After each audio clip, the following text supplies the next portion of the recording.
Happy Hump Day, it's Wednesday. Curiosity. It's a simple concept in so many respects, and yet it's often something that we find harder to do as we get older. It's almost as though we abandon the notion of play and experimentation for the comfort of feeling like we need to have all the answers and always knowing what to do. And so we stop questioning. We base decisions on assumptions, hunches, things that we've done before. We stop seeing experimentation as a good use of our time because what we want to do is get to the answer as fast as we possibly can. And it also often becomes harder to say those three little words, I don't know. Part of it is because we get conditioned, particularly as we move into leadership roles, that we have to have all the answers. We have to know what to do. And being successful is always about having the answer and knowing more than others.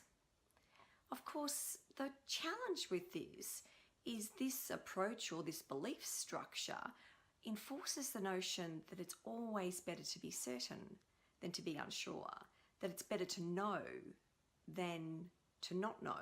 And of course, there's the expression, curiosity killed the cat, which implies that experimentation and play and investigation and wonder isn't good or isn't a good use of your time. And yet in a world which is constantly changing, which is full of uncertainty, full of ambiguity, not embracing curiosity and not feeling comfortable to question, to challenge, to ponder isn't going to be helpful. So here's 5 reasons why curiosity is good for you. Firstly, it builds your leadership brand because real leaders, great leaders, they're open to questioning themselves and they're happy to admit what they don't know.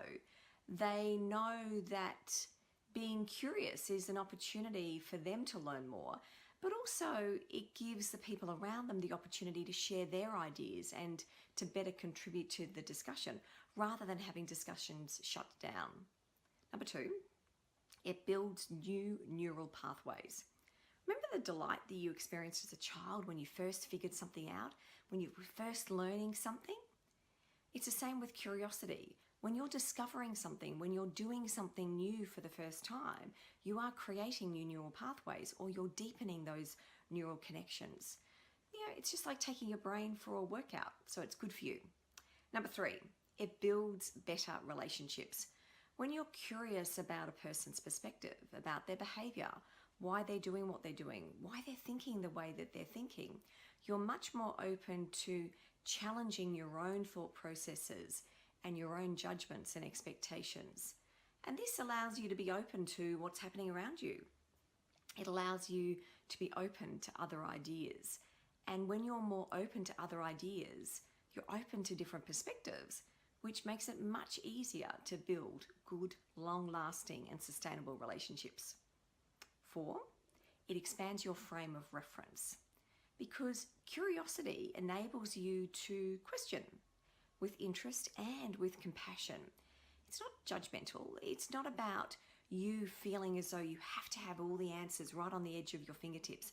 It's not about you thinking that you know more than everybody else because you know that there's always more to know and that there's always people out there who know more than you or perhaps know more than you on a particular topic.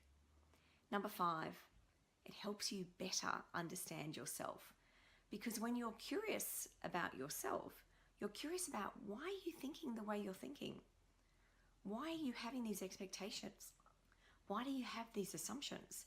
And the more you seek to question and be curious about yourself, the better you're able to put your best self forward every single day. And when you're doing that, you're being much more mindful. And when you're more mindful, that leads to a whole raft of good things.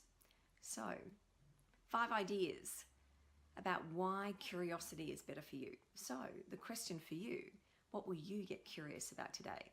Take care and I'll see you next week.